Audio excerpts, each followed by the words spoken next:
What's up, guys? Hey, thank you all for tuning into my 17th episode of Project Renaissance Man.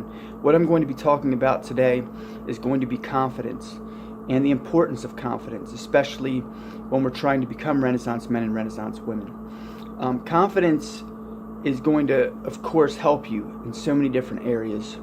And when we look at confidence, you can be the greatest at anything in the world.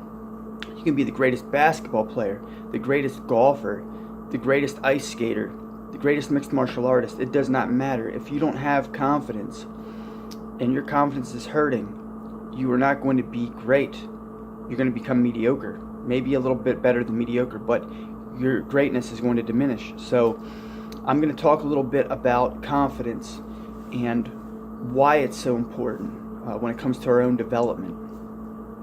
For one, what confidence does is it causes people to gravitate towards us. So we develop this following.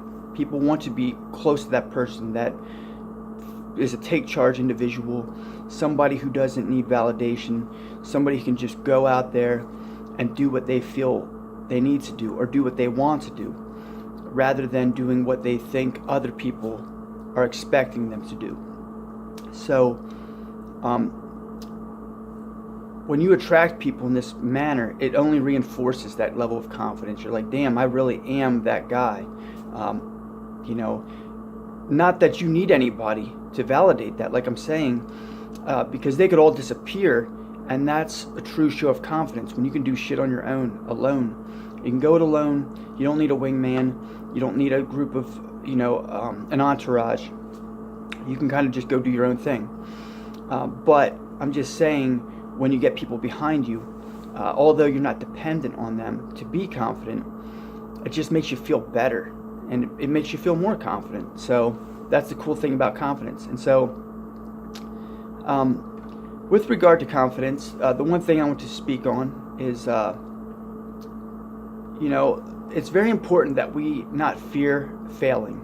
And if we can adopt this practice and apply it to our lives, it's going to help us significantly with becoming confident, because that's where a lot of confidence tends to waver, I feel, is when people are afraid to fail.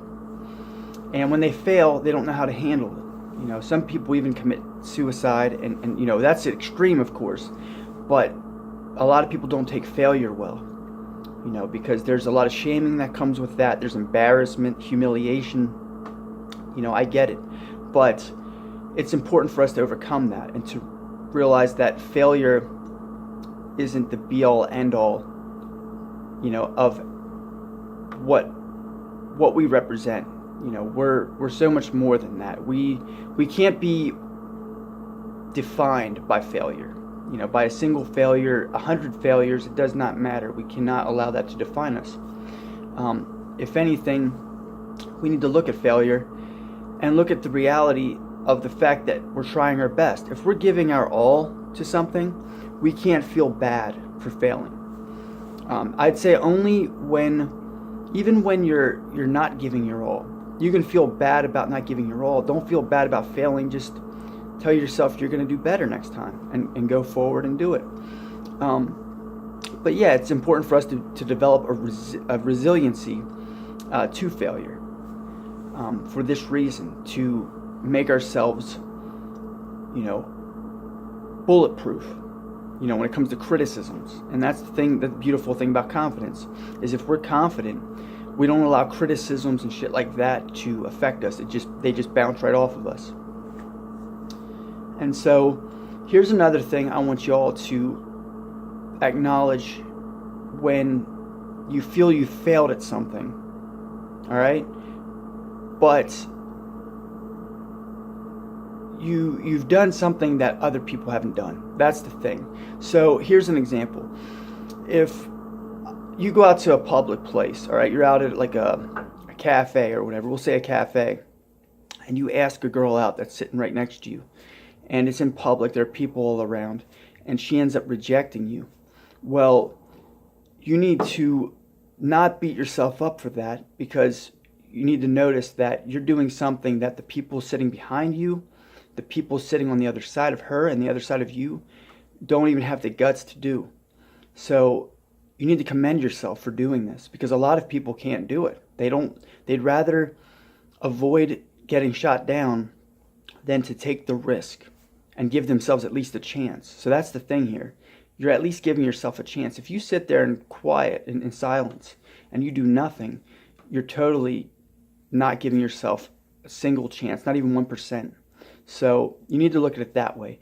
You're giving yourself an opportunity, and not only are you giving yourself an opportunity, but you are doing something that most people don't have even the courage to do. So that's very commendable. So yeah, I would say those two things are the things that I think of most when I think of reinforcing your sense of confidence, is to not fear failing and to know that you're going and doing something that a lot of people are afraid to do. And you're giving yourself an opportunity as well. You're giving yourself a chance. Well, guys, I think that does it for this small segment tonight. Thank you all for tuning into my 17th episode of Project Renaissance Man. And I will see you all on Wednesday. Peace.